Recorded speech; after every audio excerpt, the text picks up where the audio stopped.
Your turn. It's like that's where it's missing for. It basically like if he wants to write, like and like he has the ability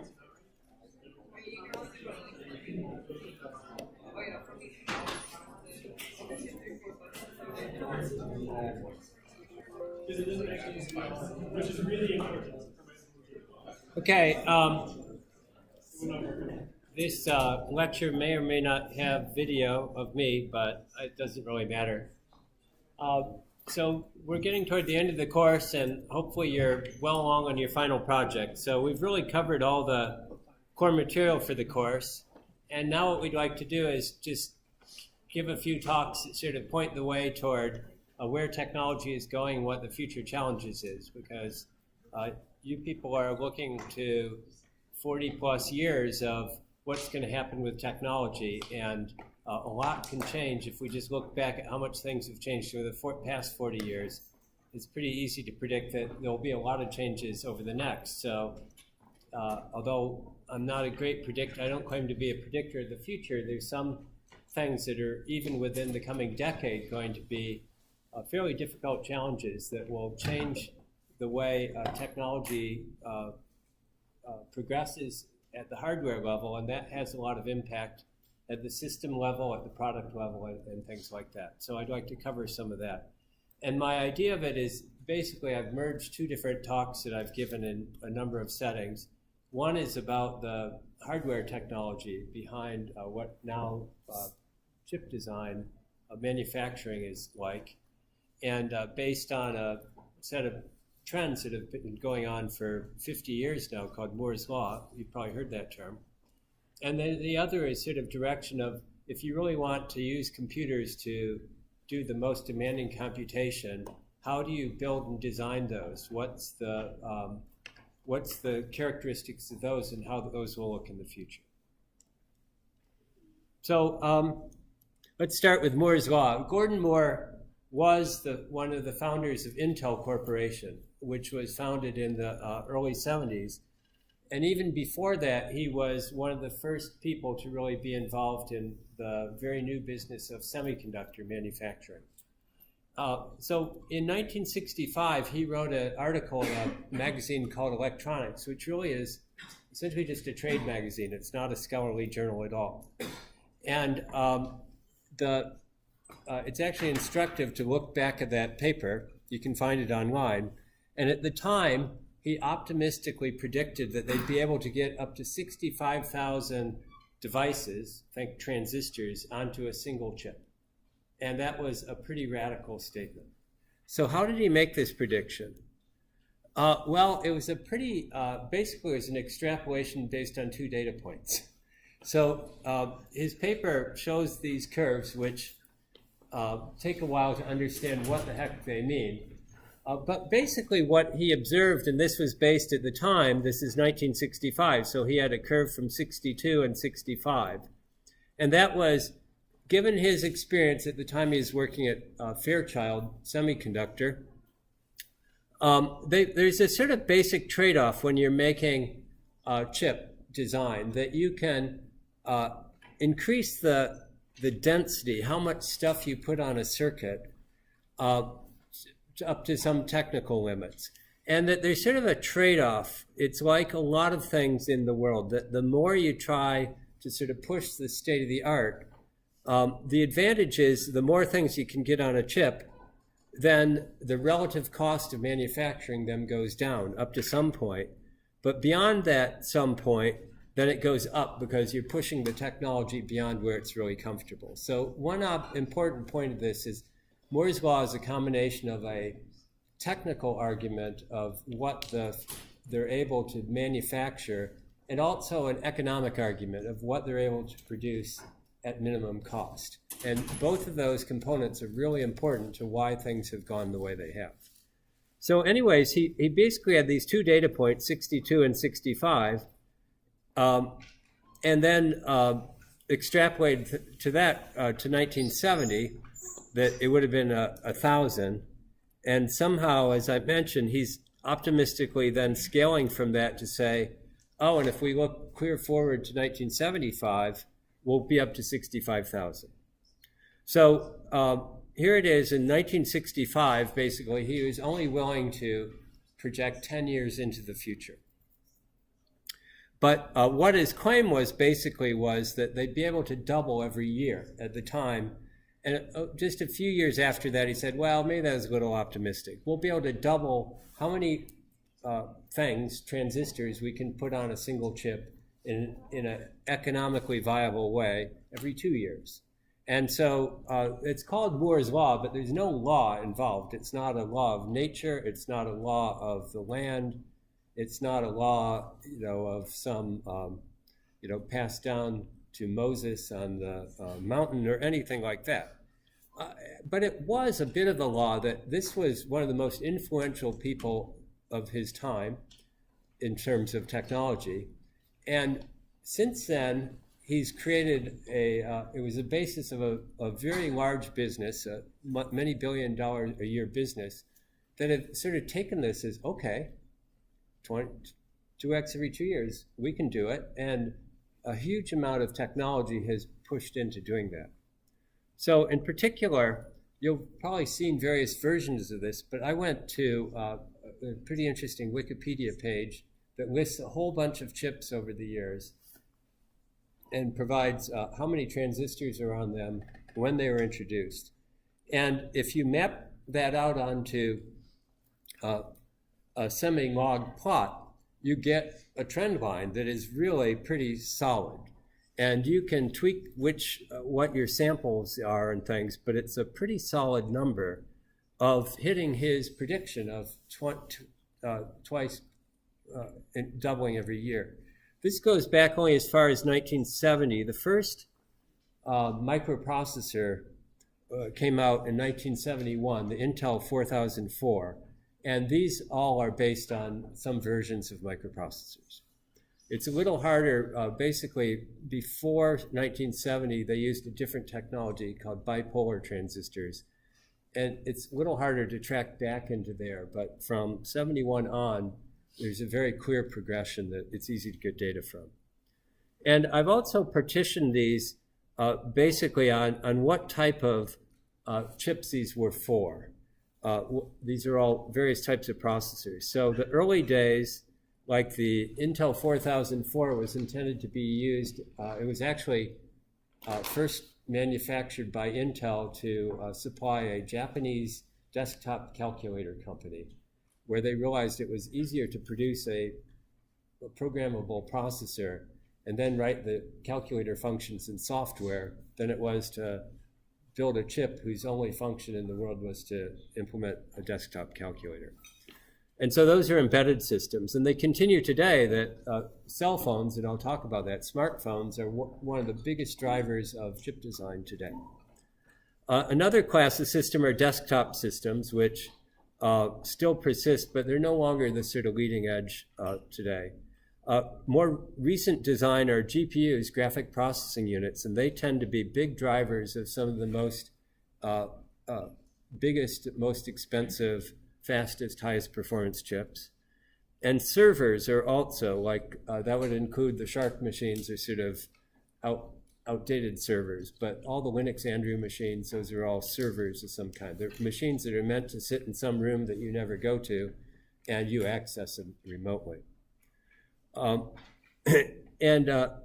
those are just categorization, but you see that across all these types, the transistor count has followed this line pretty well. This black line shows what, if I just started at Moore's point and doubled every 2 years, what I would have gotten. And the gray line shows the actual trend based on the real data. And you'll see the two are parallel. They both are doubling every 2 years. It's just where the starting point was that compared to where Moore was starting from. So the point being that this is a prediction he made about a 10-year. It was a fairly radical prediction at the time, based really on pretty limited data, but it's really held for now slightly more than 50 years.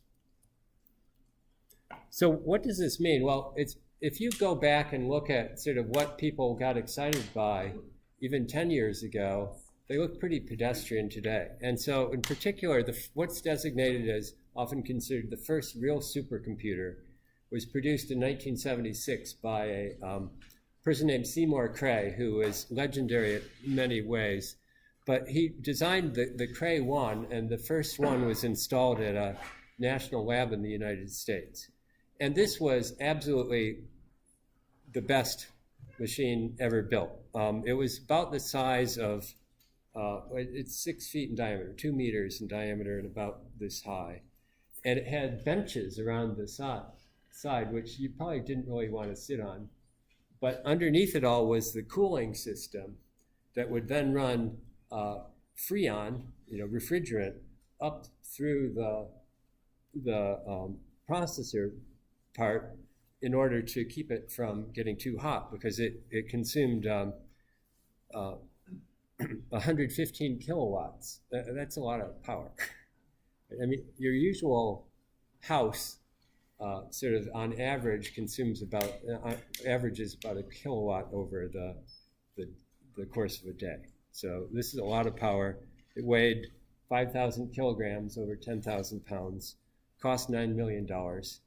And it was designed, actually, a lot of the wiring was done basically by literally a bunch of women in Wisconsin. And all the wires were exactly 6 feet long, so that they'd have the same distance, and were hand wired in this amazing amount of wiring, because there were 170,000 chips. But if you look at the numbers, you see by today's standards, even compared to the laptops that you have here, it was pretty scrawny. That it could do, at the time was considered a lot of operations, but nowadays it's no big deal. And over the entire career of the Cray 1, there are a total of 80 manufactured. So now if you look at the statistics for the most recently announced and delivered Apple iPhone, and there's counterparts in the Android world, as you know, too. I don't know exactly how many operations per second, because there's actually 6 different processors on an iPhone chip, 2 fast, 4 slow, but low power. There's also some GPU, there's graphics processing units and other components. It's actually not just a processor chip. It's what's sometimes called a system on a chip. It has many functions integrated onto it. So if you summed across it, you'd get some huge number of operations it can do. The phone itself, this main chip, is the heart of it, but there's also a total of 16 chips for the whole phone packed into this package, doing things like the touch sensor and the phone. It is actually a phone, not just a computer, and all the other stuff that the GPS and all the other features. The CPU alone, and I'll talk about the chip for it, is 4.3 billion transistors. But the whole thing, a phone weighs a couple hundred grams, right? Well less than a pound, and its power consumption can go up to 5 watts, but it won't stay there. If it kept at 5 watts, actually, you get kind of uncomfortable having it in your pocket. You get too hot for it. And also, as you know, it's a big deal. Everyone complains about this being the most expensive phone ever, almost $1,000, more if you get more memory. But compared to $9 million, it's peanuts, especially if you look at the relative inflation impact. And also, just in the first 3 days, they were actually disappointed that only 3 million units were sold. And I just read last Black Friday, so last Friday, 9 million of these were sold in one day. So the numbers dwarf it, and that actually makes a big difference. That the scale of production has a huge impact on where the technology can go. So if I go back to, I am actually old enough to remember when I was in junior high, it was a really cool deal to get a transistor radio as a gift. And you'll see that this transistor radio was proudly announced it had 9 transistors in it. It could actually only play AM, was not stereo, pretty crappy sound. But that's what, the teenagers listening to rock and roll music were listening.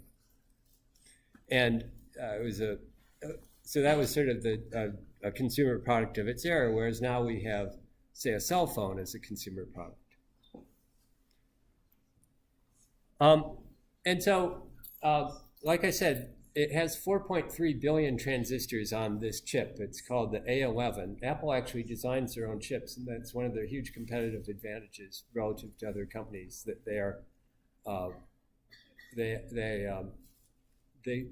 have very good. They actually acquired a company where I know one of the principals from it, and they were really good at producing these very high performance chips. So anyways, it's really hard to think about 4.3 billion as a number. And so here's one way to think about it. Imagine every transistor was the size of a grain of sand. They're actually a lot smaller than that. So if you go back to the original chip, the 4004 I mentioned, it had 23 transistors on it. You could kind of, if you blow up that picture, you can kind of count the transistors. And so if you think about that in terms of grains of sand, it's just a very, very small pinch. Again, you could, if you were so inclined, spread out and imagine counting up to 2,300 grains of sand. 4.3 billion is a lot bigger number. It's like 189 kilograms, so almost 400 pounds of sand. And if you went to Home Depot and wanted to buy that much sand, it would fill up actually about 8.5 of these bags, each of which weighs 50 pounds. So it's still it's a lot of sand, and you wouldn't want to carry that much sand in your pocket. But it's still, you could, with effort, you could pick it up and move it, maybe making a few trips. But like I said, the important, one of the takeaways is economics actually has had a huge impact on where our technology has been. And in general, there's this sort of cycle of that if you can sell more stuff, that generates more money that can be invested in improving the technology.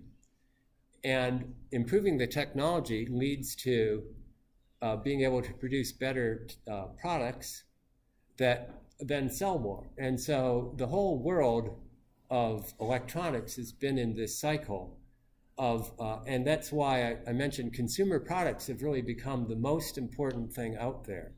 You can look at the supercomputers that are in national labs and get excited by those, but they're manufactured in such minuscule quantities that they don't really attract the attention of the industry that much. The industry would rather be trying to help Apple produce its chips or Samsung than to worry about these guys that are building supercomputers. So, like I mentioned, it's a $300 billion a year industry. And so, for example, the iPhone's been out for 10 years now, and in that time, they've produced 12 different generations. And if you were to be given one of the original iPhones and try to use it, you'd go, wow, this thing really stinks. Even though back in that time, it was like the coolest thing you could have. People waited in line for hours to get one of these. And so they've created a whole business where all of us sort of get really excited and spend money on these bright, shiny objects. And then within a couple years, we're saying, oh man, time for a trade-in. This thing's just no good anymore. And so that keeps us spending money that they can use, A, to make money, but B, to invest in the technology that will make us want to get the next one 3 years from now, or whatever your own refresh rate is. So can we imagine if we were in 1965, we're now a little over 50 years from then. What if we looked at 100 years from then? So in the year 2065, 48 years from now, what would a consumer product be like? And of course, if you think about 65, there were no mobile phones. Individual people did not own computers. They were, if you look at even the semiconductor business, their main customers were industry and the defense, military things. But now, like I said, the main customers are consumers. So what would it mean? You know, how could I extrapolate from a 9-transistor AM radio to today's phone to something that would be that much more 50 years from now? Well, I don't know. I won't claim to know. I certainly won't look like this, but I think you can assume a few things that will be taken for granted. Whatever we use will have to be portable. And it will have to be reasonably low power, not just because batteries, it might not be based on today's battery technology, but if it's going to sit in our pockets or we wear it on our bodies, it can't have a nuclear reactor powering it because it'd be too hot. And like I said, I claim that things that are manufactured in vast quantities, either consumer devices or things like the Internet of Things, where the whole world will be connected by devices that are all do it. That you need that kind of scale, something that would be measured in millions or billions of units to really drive the marketplace. That's where the industry will pay its attention. So it will be either individual consumers, presumably owning one or many of these, or something where computing is just so ubiquitous, it just exists in every little object that's out there. Those will be the drivers. I claim this is all just my assertions, and this may or may not prove to be true. So, like I said, it has to be something suitable for portable, low-power operation. And right away, you know, people get all jazzed about quantum computers, and you might hear the buzz about it. And I personally have various reasons I'm skeptical about them. But you're not going to have a personal quantum computer that you're carrying around because it has to be run at liquid helium temperatures. And I'm just not going to have a cryogenic, personal device. It won't happen. Also, it has to be very inexpensive to manufacture. And I'll talk more about the sort of fundamentals of how chip technology works. But the main take home is that they can spit out these chips literally like potato chips coming out of Frito-Lay. That even though the technology is way more sophisticated, the point is that they could just pop these out of machines in very short order. And that ease of the cost of manufacturing, even as they scale how many devices there are on a chip, the cost per manufacturing stays roughly constant. And one thing to say, a lot of people talk about Moore's law is dead, blah, blah, blah. They say this. But I think a lot of them are thinking too small. They're assuming that it will be more or less the same technology we have today, things that look like what we call transistors. But I'm not making that assumption. All I'm assuming is that there'll be some kind of technology where we want to put a whole bunch of them into a small system that is a useful system of some sort. The other thing I'll point out is there's some people who go, well, who would want more computing power than we have today? That doesn't make sense. But I think we can all believe that no matter what we think of as a lot of computing power today, in the future we'll think that we'll have just a whole different calibration of that. So one great thing about plotting things on log, semi-log, is you can just extrapolate to your heart's content. And so just imagine that trend continues until the year 2065. And the number you come up with then is 10 to the 17th. So right now we're at around 4 billion. And so that would be 4 times 10 to the 9th. So imagine something times 10 to the 17th. And I don't know what that little something is. I'll give you that. Let's just call it 10 to the 17th.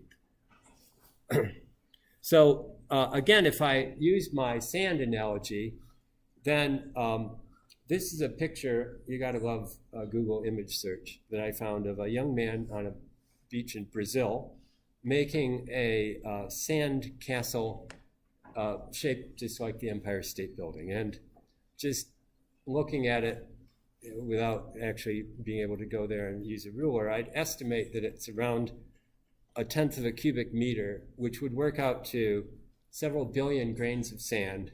So roughly what an Apple chip is today, if it were in grains of sand, it would be like this structure.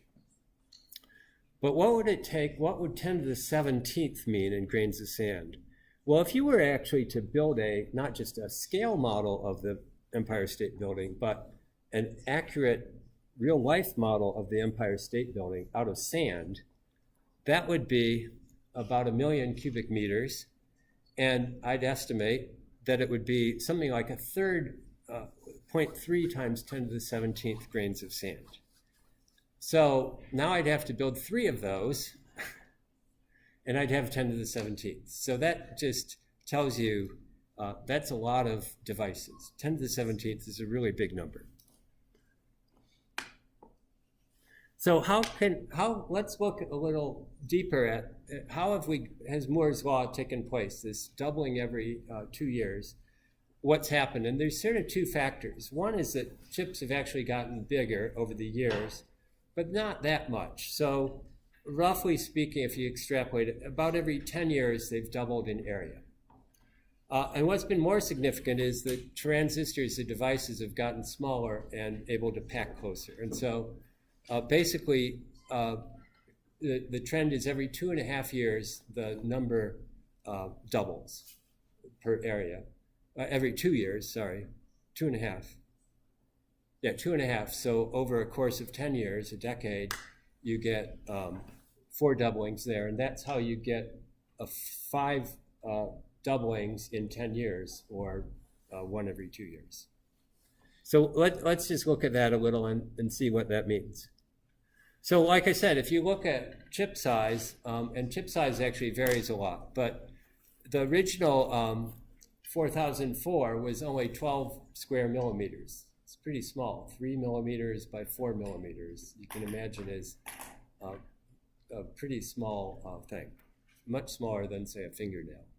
Whereas the most recent Apple, they also have to be reasonably small because they have to fit it inside of this, and they also actually, most of the area volume inside of here is filled with batteries. By the way, this is not an iPhone 10. So there's only so much space. So it's about 89 square millimeters. So it is like the size of kind of a big thumbnail. And this is these are scaled relative to a dime.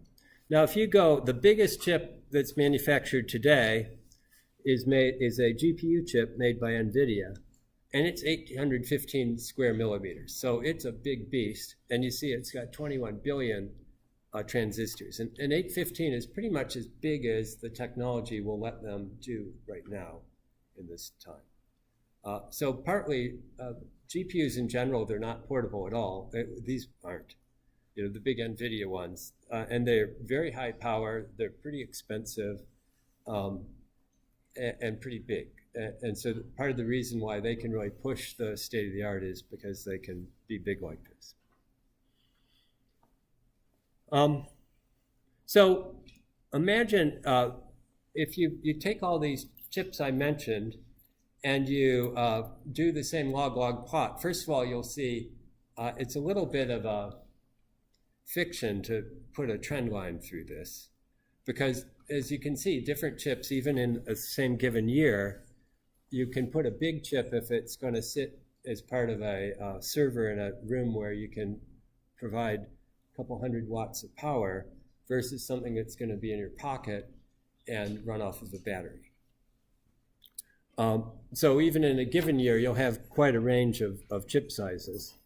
But overall, you'd say, that, yeah, they've been getting bigger. Like I said, the trend line is every 9.8, so call it 10 years. The chips have basically doubled in area. So will that continue?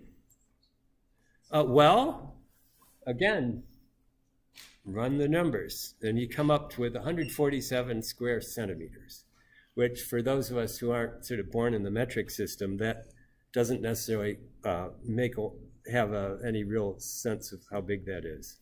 So just imagine that Apple said, oh, great, I'm going to have a chip in the year 2065 that will be 147 square centimeters, and 10 to the 17th transistors. And I lost track of their numbering system for both the phones and the processors. So let's call it the iPhone 30 and the Apple A111 chip.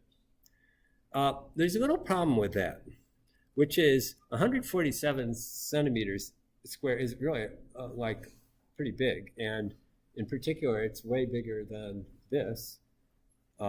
It's about $2.50 bills. And so nope, not going to work. I need something that's portable. I don't know if it's going to be in my pocket or in the node, here or there, but it's not going to be that big. So clearly, that trend isn't going to be where we're going to look for growth over the long haul. So the more important one, as you saw, is the bigger news is that things have gotten smaller. And so one metric to use for it is what I'll call the linear scale, which is defined simply as the square root of the area divided by the number of transistors. So one way to think about that is if the transistors on a chip were just laid out in an even grid, which they're not, then the spacing between them, either in the x or y dimension, would be this linear scale. Right? So it's some measure. You've probably heard people talk about, like they say that the Apple 11 A11 is based on a 10 nanometer process. But there's nothing actually built in. That means nominally that you can put pairs of wires as close as 10 nanometers to each other on the chip, but it's still a bit of a artificial number. So this is a real number measured by how densely are you packing things onto your chip. And if you run that number for all these different things, you'll see a pretty tight trend line here. And like I said, it's the linear dimension is shrinking by a factor of 2 every 5 years, which is equivalent to, since it's the linear area, and our transistors are measured by transistors per square unit. So that overall means that we're every 5 years we're squeezing more things, increasing the density, the transistors per square centimeter, by a factor of 5, or equivalently every 2 years. Every 2.5 years, we're doubling it. So, and that trend, as you can see, is independent of whether you're making a giant chip for NVIDIA or a little chip for Apple. It's just based purely on the technology, and so that's why it's a more clear trend line. And so if you go back to the original microprocessor, the linear metric there was 72,000 nanometers, or 72 micrometers, sometimes called microns. Whereas today, the Apple chip is 144. As I said, they call it a 10 nanometer process, but the actual effective use of space is more on the order of 144 nanometers apart. A nanometer, as you know, is 10 to the 9th meters. And so if I take that, just again, to give you a sense of what these linear metrics mean, let's say that anything between 1,000 and 1,000,000 nanometers is a sub-millimeter, right? A million nanometers is a millimeter. And 1,000 is a micrometer, called a micron. And so that's the sub-millimeter range. And you see that chips sort of at this metric sometime around 2005 or so went from being at a millimeter, sub-millimeter scale to a sub-micrometer scale. And just to give you a sense, these are, this one picture shows 6 orders of magnitude. So that's a lot of, in the physical world, that's a huge range.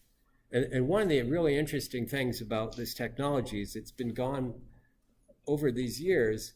They've been able to just keep charting along and start reaching these dimensions that would have been unimaginable just a few years before.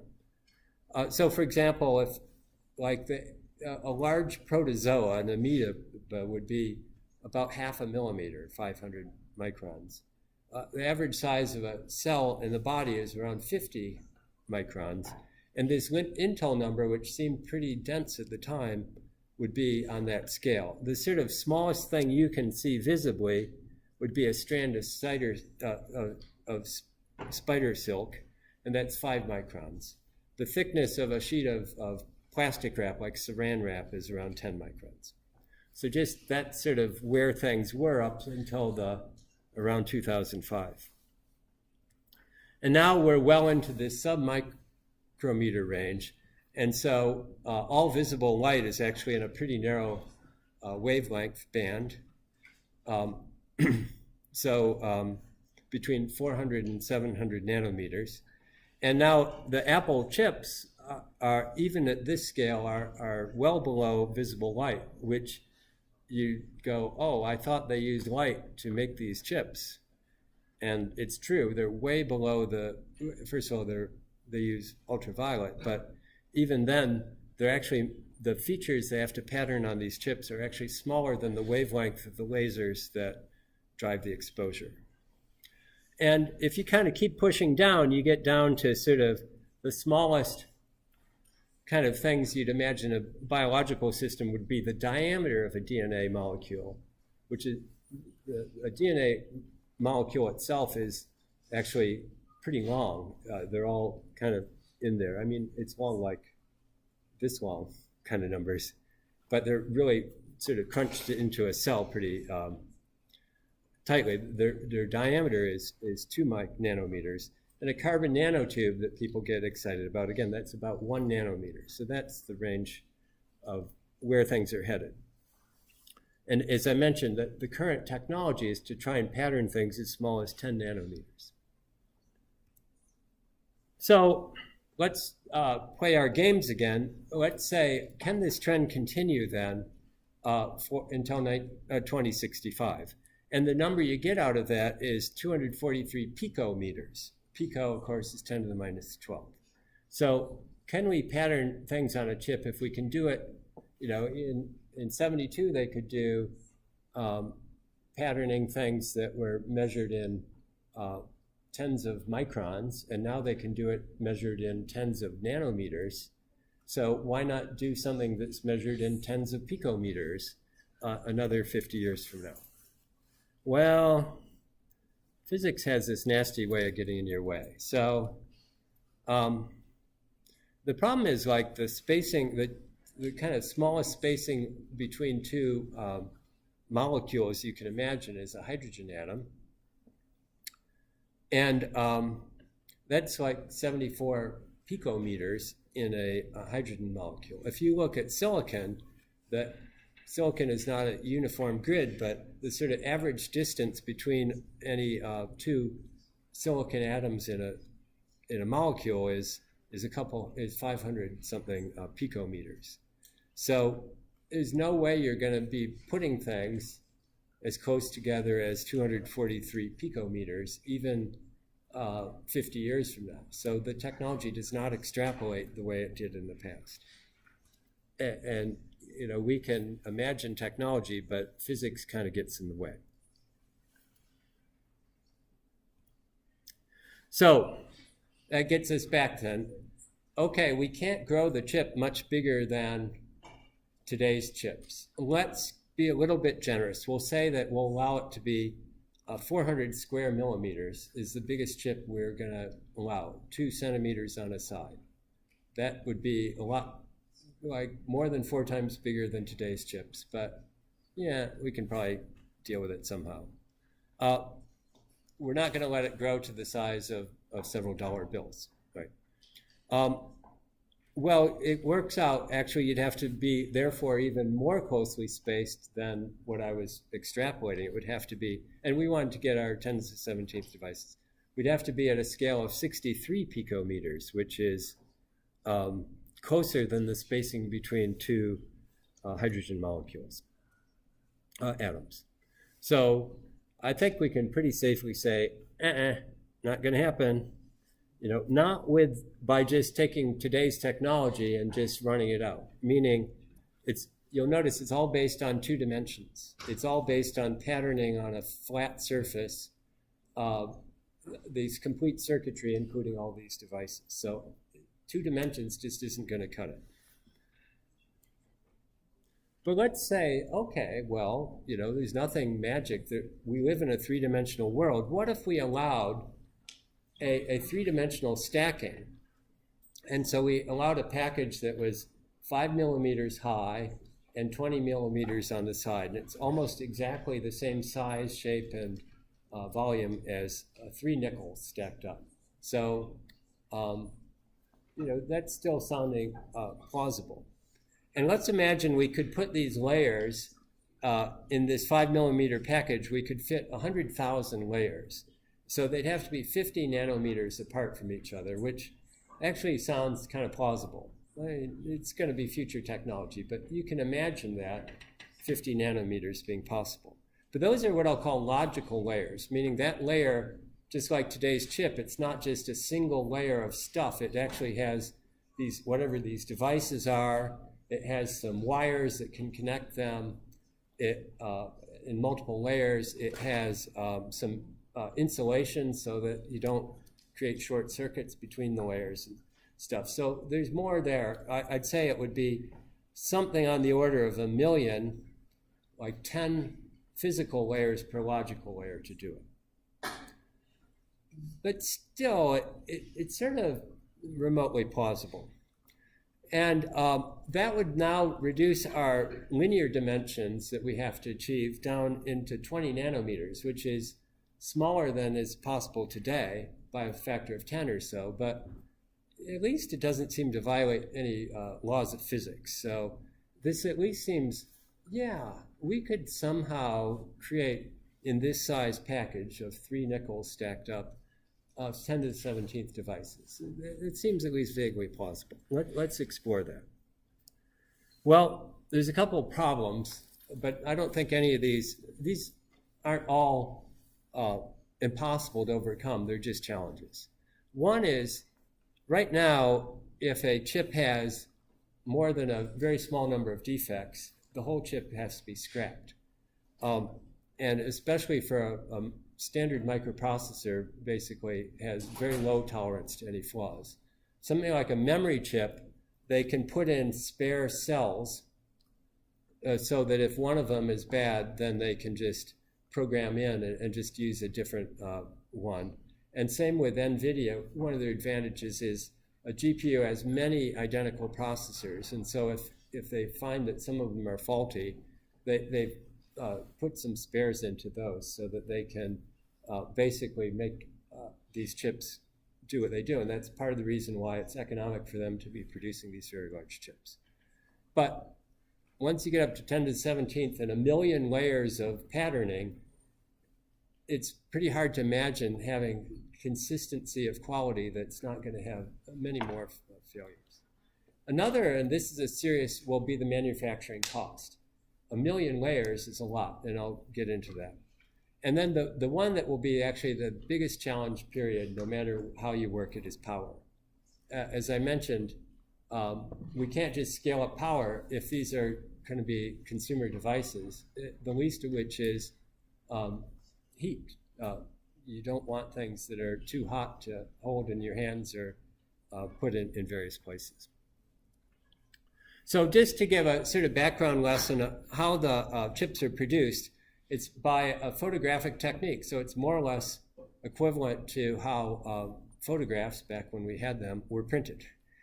That they pattern layers. They start with a very high quality piece of silicon nowadays, and they can pattern things by basically putting a mask down, which is some kind of goop that they pour on it, and exposing it to light where some parts get exposed and other parts don't. And then using chemicals to wash away, and depending on the type, it's called a photoresist. You can have either positive or negative. What's left after you washed away are either the things that were hit by the light or were not hit by the light. There's both possibilities. So basically, you've been able to create a pattern, and now you can put more stuff. You can put a layer of metal in there, or a different type of material, or you can implant some ions, or put in various chemical impurities. There's all kinds of things you can do. So after about 50 or 60 of these steps, you've produced a chip that has transistors, it has wires that connect them, and it has insulator that can keep them from shorting against each other.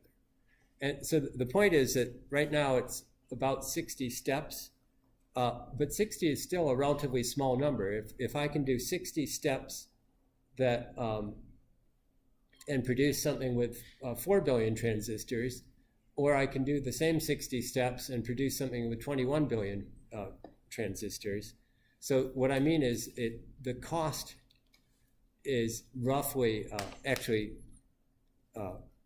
in terms of how much work it takes to produce a chip is fairly constant. And the biggest sort of critical piece of machinery and hardware in there is what they call a stepper or a scanner. It's a combination of a scanner or a stepper. And what that does is the wafers are about this big. They're 30 centimeters, so about a foot in diameter, of silicon. And then there's these machines that cost a lot of money that can go through and so that the most difficult part of this is, like I said, they'll spread the photoresist. That's just a chemical thing. But then they have to step through and do this patterning. And so that's sort of the most expensive, highest tech machine involved, and the one that limits really the throughput of the production process. So if you work out the numbers of a fab line, it's about 18 seconds to do this for a whole wafer. So I've actually never seen one of these, and they're all in these boxes. You can't really see what's going on. But if you think about it, they have to take this 30 centimeter chip and wafer and kind of move it around and zip, zip, zip, expose all these little positions in it, because the exposure area is a little over 800 square millimeters. Basically, each of these NVIDIA GPUs is one exposure. It's called the reticle. In other places, they'll be patterning multiple chips within that reticle. So very high-tech, very expensive machines, very sophisticated, but this is the thing that sort of limits how fast they can pump things up. But the point is, right now, you do 60 layers, you step them through 18 seconds a piece, so you can imagine you're producing a lot of chips at an effective rate that's pretty high. And then you're done. So, but the problem is I can't do this a million times, right? I can't run a stepper over something a million times. It will, first of all, not get the quality you need, and second, and more significant, it's going to cost too much.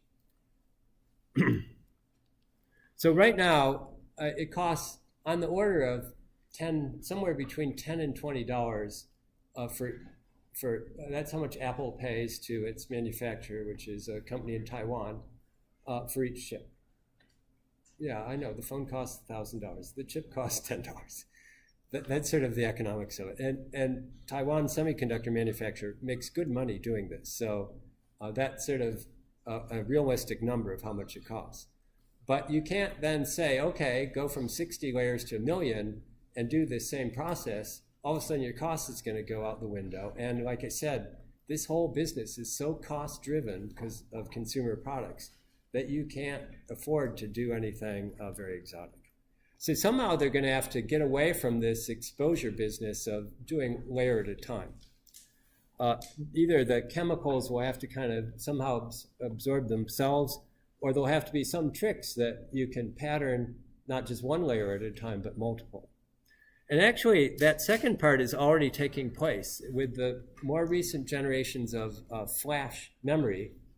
They actually do this really pretty clever technique where they pour these various layers of stuff of various different structures and make a sort of stacked layer of alternating types of material. And then they start patterning from the top, and it's as if you had you could start drilling down a whole bunch of holes in a whole bunch of places at once, because it's all done via photolithography and then ion milling, that goes bzzz, but they're just shooting these ions down using the mask to block the ions in some place and let them go in others. And they go zzz, through all these layers, and then they can pour in some goop into there, and that makes the vertical connections. And they basically make the transistors are like a post with these like donuts around them are the actual storage devices for the flash memory, and hook them all together. And so they can do this all using the same trick. Actually, about right now, the most recent Samsung process can do 64 layers of memory cells using a total of around 30 masking steps. So you could imagine at some scale you are doing something better than just one layer exposure at a time. Now, it happens that this technology is very much specific to the circuitry that you need in flash memory. It doesn't, you can't make microprocessors this way. In particular, none of these layers can have metal in them. So it's very specific to this technology, but at least gives you a glimpse of different ways to sort of move into 3 dimensions and avoid the cost of photolithography. But like I said, power is a problem. That a phone can go up to 5 watts. But if you run it at 5 watts, first of all, you zip your battery out quickly. And worst of all, you won't want to be holding on to it.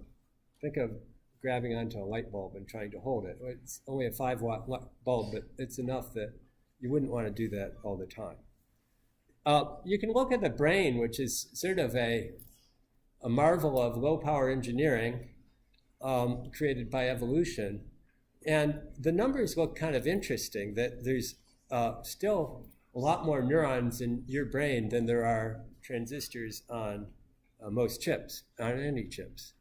But the part of the way it can work is that the clock speed, there's no clock, but the sort of rate at which neurons fire is measured in the sub-100 hertz range. So no more than 100 per second for a given neuron. So these things operate at a much lower frequency, and that's possible then to greatly reduce the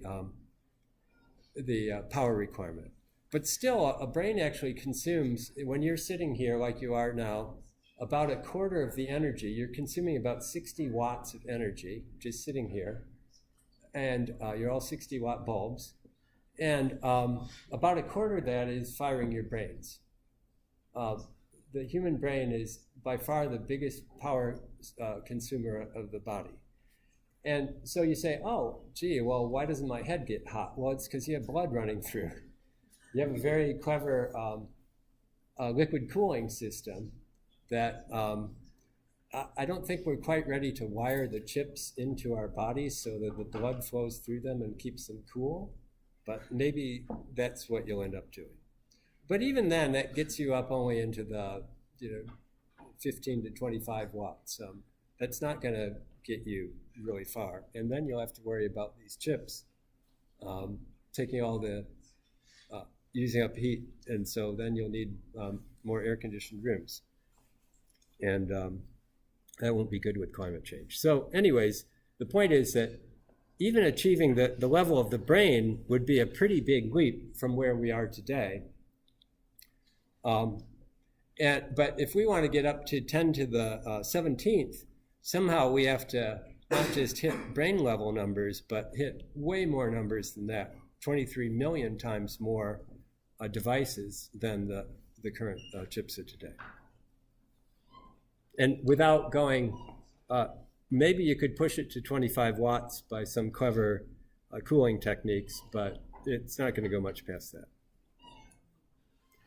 So that's sort of one part. Another part is, again, pure economics. This picture I got out of somewhere, and it's a little out of date, but it shows something very, very significant, which is you'll see along the bottom, those numbers on the black bars are what technologies. I mentioned the nanometer spacing between 2 wires.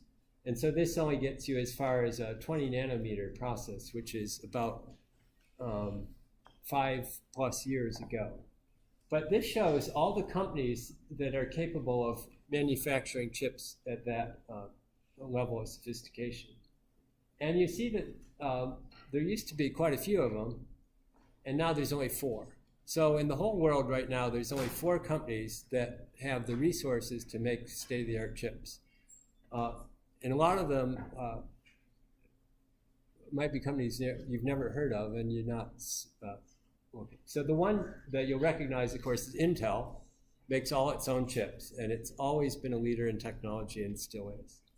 Samsung, you know pretty well at many levels. They're actually one of the best semiconductor companies and produce a lot of the memory chips and flash memory chips as well as producing consumer electronics. Samsung is a giant company.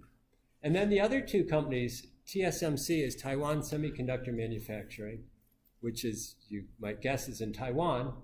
And Global Foundries is a company that was created relatively recently, meaning within the last 10 years, by basically consolidating a bunch of the other companies that had reached the point where they just couldn't afford the capital investments needed to keep their technology moving forward.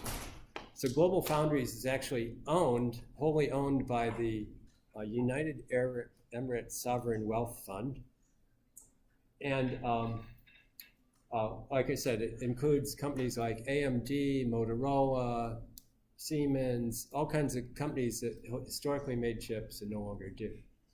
And you'll see a lot of companies have dropped off. So IBM got out of the business. They sold out to Global Foundries a few years ago.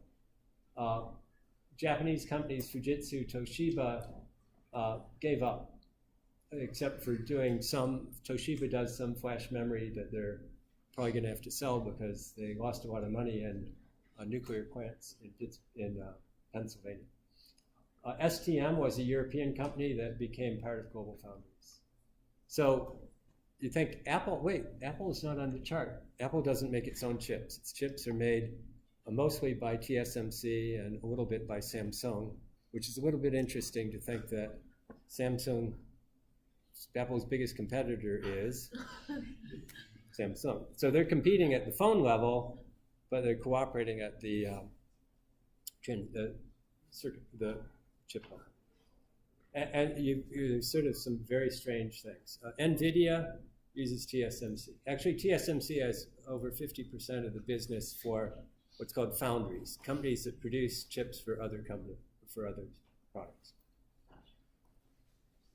So there's a trend here that might be a little scary that, if it's 4 now, is it going to be 3 and then 2 and then 1? And if there's only one company, what's going to motivate it to kind of keep driving forward this economic growth? The competition is a big part of it. So that's a little bit scary to think about. And again, the reason for it is this huge capital cost, that one of these fabrication facilities costs billions of dollars to do. And the only way they can then be selling chips at $10 a piece is by getting a lot of chips through it. And so that's part of the reason why they need these consumer products that you measure the counts, how many chips in millions instead of tens.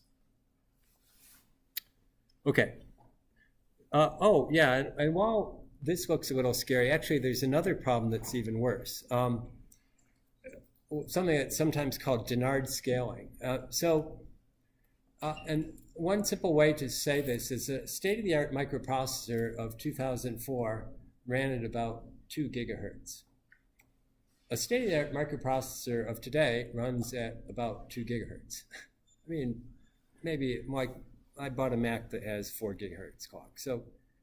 But it's not been that dramatic of improvement in clock rates. And that has to do with this thing called Dennard scaling. So Robert Dennard he's a pretty old man, but he still works at IBM, and was actually a graduate here. He got his PhD in electrical engineering, I think in the 50s, maybe early 60s. So back in 1974, he kind of figured out what it is that Gordon Moore had latched onto about why this scaling is so beneficial. And he came up with a very simple model that's taught in all sort of first-year semiconductor courses. of what it means if you shrink all the things, the linear dimensions, by some factor k. And also, while you're doing it, you reduce the voltage, the supply voltage, by a factor of k as well, so that all electric fields are constant. And basically, all kinds of good things happen. Since the linear dimensions shrink by a factor of k, it means in a given area I can get k squared more of them. It also will let me run these faster because the combination of the way resistance and capacitance scales, I can just run about k times faster. And yet the power per chip is going to stay constant. So this is why it's so great to have been able to stuff all this stuff closer and closer, is I get more stuff running faster without consuming more power. And that was the rule of the land until 2004. And then it's a little hard to see in this chip, but basically this top graph shows the Moore's law curve, the number of transistors doubling. But this blue one shows actually the clock rate. You can see flattened at 2004, and they show this extrapolation. This was done in 2010 of it shrinking a bit. Excuse me. Yeah, that's about right. And what it means is how much you can get out of a single processor core has gone flat. And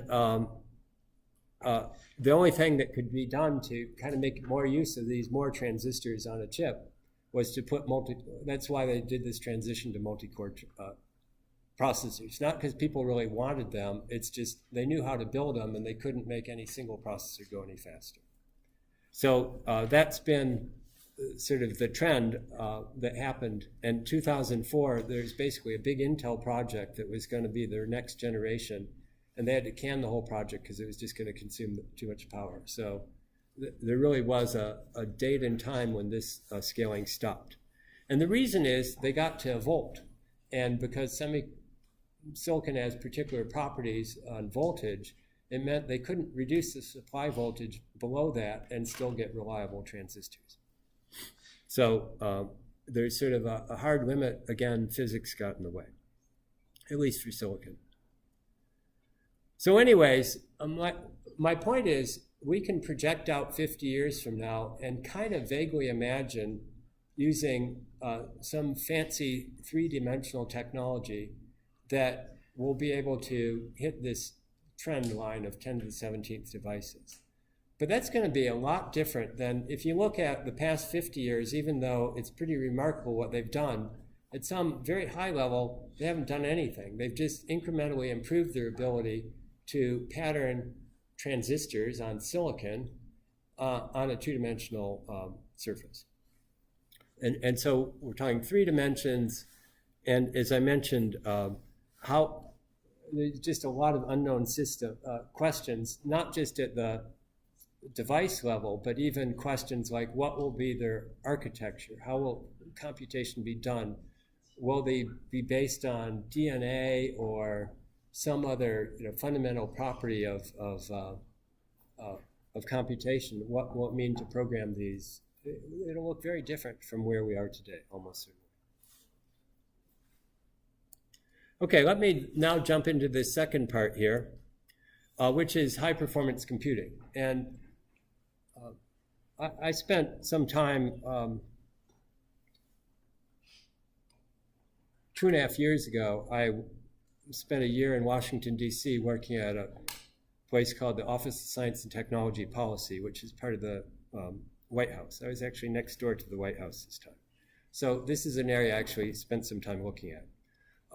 But if you look at sort of what are the biggest computers that are built today, they sort of tend to fall in 2 very distinct categories. One is what are known as supercomputers. These are things that are designed purely to solve some of the most challenging computational problems out there. And you want to apply all that computing power you can to solving one problem. Whereas something like a Google data center are actually bigger in terms of how much hardware and volume and power they draw.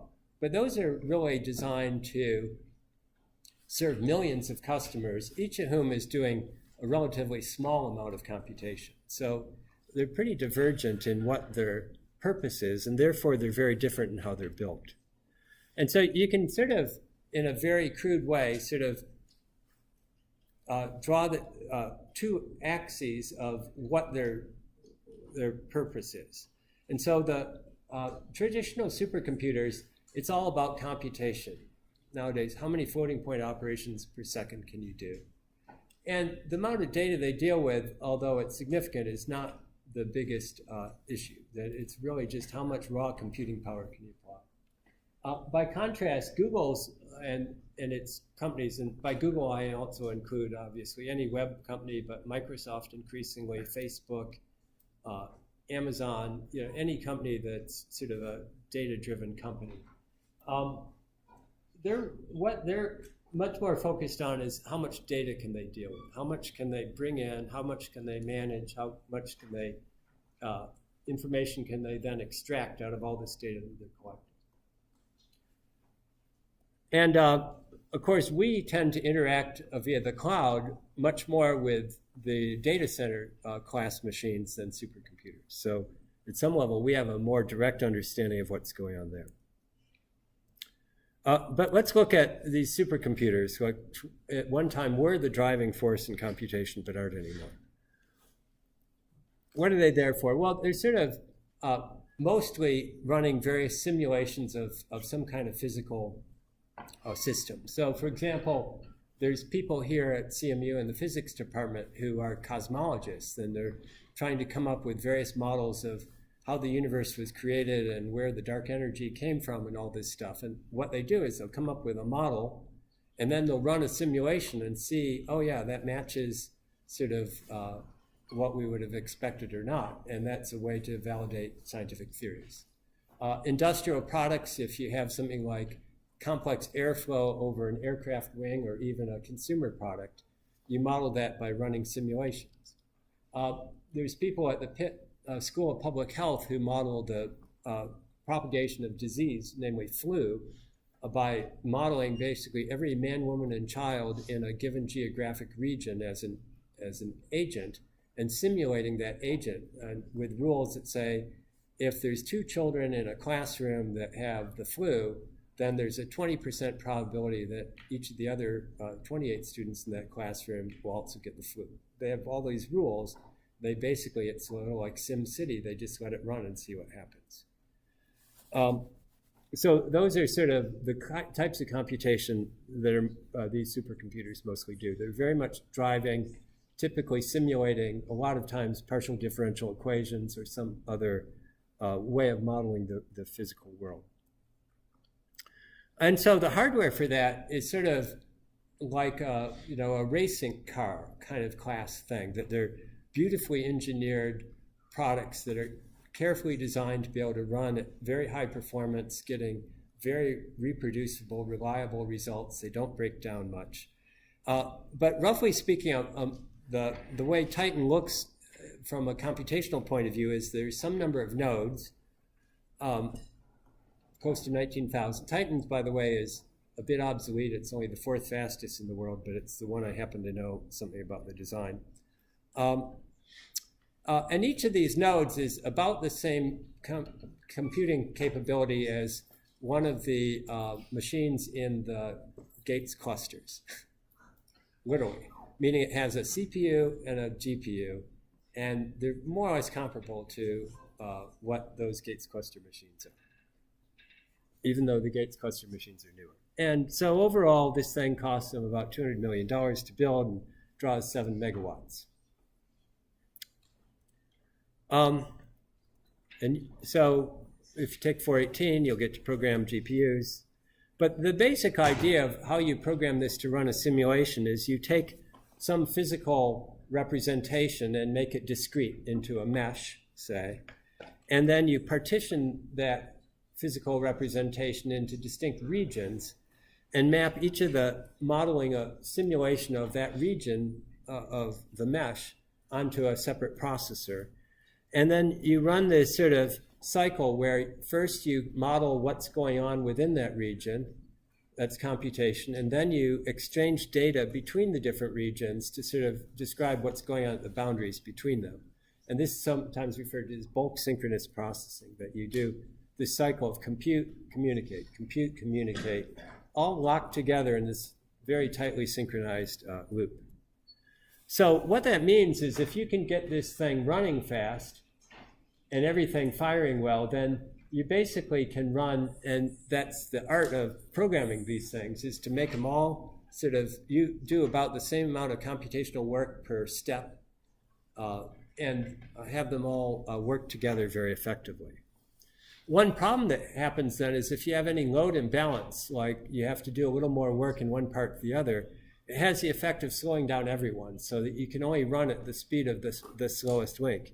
And because of the physical models, they have to be kept up to date with each other. So they can't just say, oh, well, we'll just skip this one for a step and pick it up later. So that's a problem, and part of the challenge of programming these things is keeping them balanced.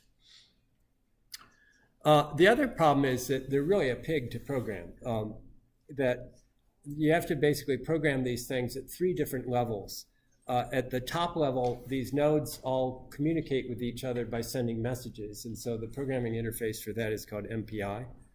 At the node level, you have a multiprocessor core that you can program, and then you have to program the GPU, usually using a different language. So in all of these computational models, it's pretty different, the sort of optimization strategies you use for it.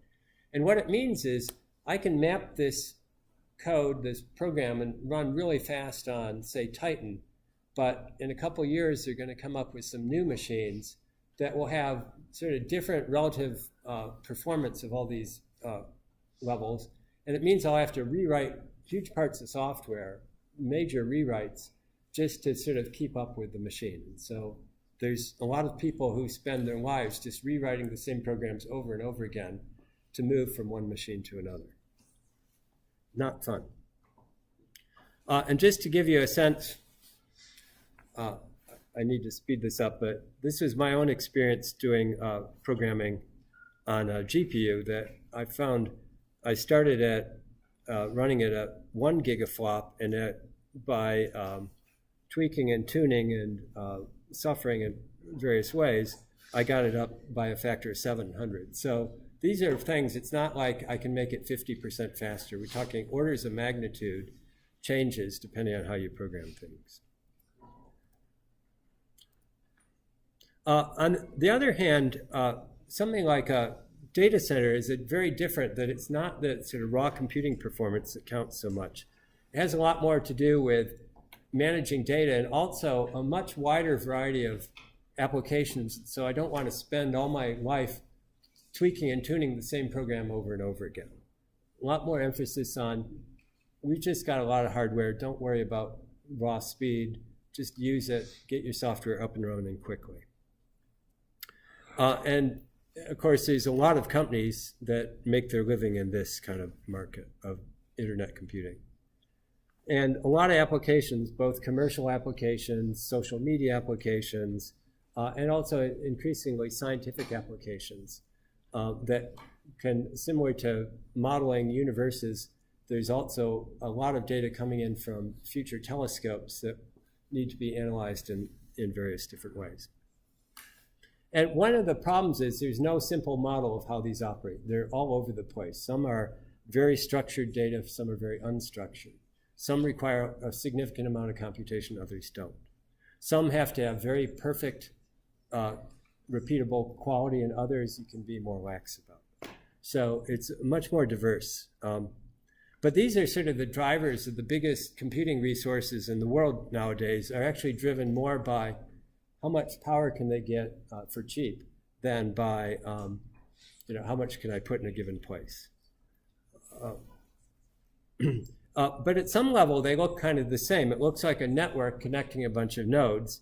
One thing that's different is these nodes typically have disk drives in them, which are considered really terrible in a supercomputer because disk drives fail and they have highly variable latencies. So they won't work in that bulk synchronous model I described.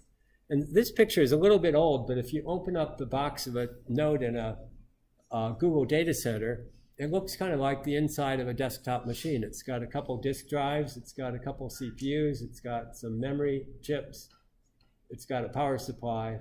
And so it looks pretty pedestrian. It's really built out of consumer grade parts, taking advantage of, again, this economy of scale, that if I can latch on to technology that's being driven by a much bigger market, then I can get all kinds of efficiency and cost advantages that you can't do by special purpose things.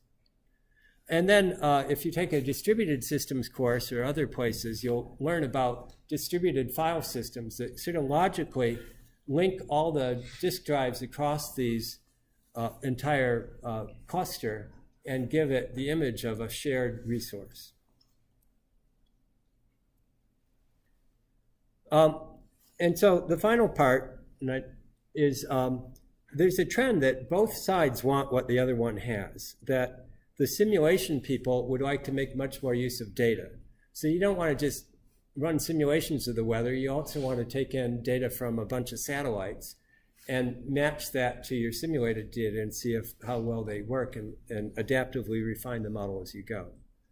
Similarly, the data analysis people are actually throwing in a lot of GPUs are now custom building hardware because the rage is all neural networks. Deep neural networks look more like a supercomputing application, that you have a very regular structure that you're evaluating doing numeric computation on, and the training is very resource intensive. And so actually, as of 5 years ago at least, NVIDIA's biggest customer was Google. And now Google's doing its own chips. So this has become a much more computationally intensive activity as well. So the problem is, if you sort of compare these side by side, the sort of way the hardware works, the way the runtime system is implemented, the way you write programs, they're pretty different. You can't just say, oh, I'm going to map Hadoop onto a supercomputer and get a great data analyst system. Or I'm going to use a Google data center, throw a bunch of GPUs into those boxes, and have a great supercomputer. They're pretty different, and people really haven't figured out how to make these both work together. So that's one of the challenges that even right now is driving a lot of interest today. Okay, so we've run out of time, and I appreciate your patience. And this is my last lecture, but I hope you all got something out of the course. I won't say that you enjoyed it. And good luck on the final exam and on your final project.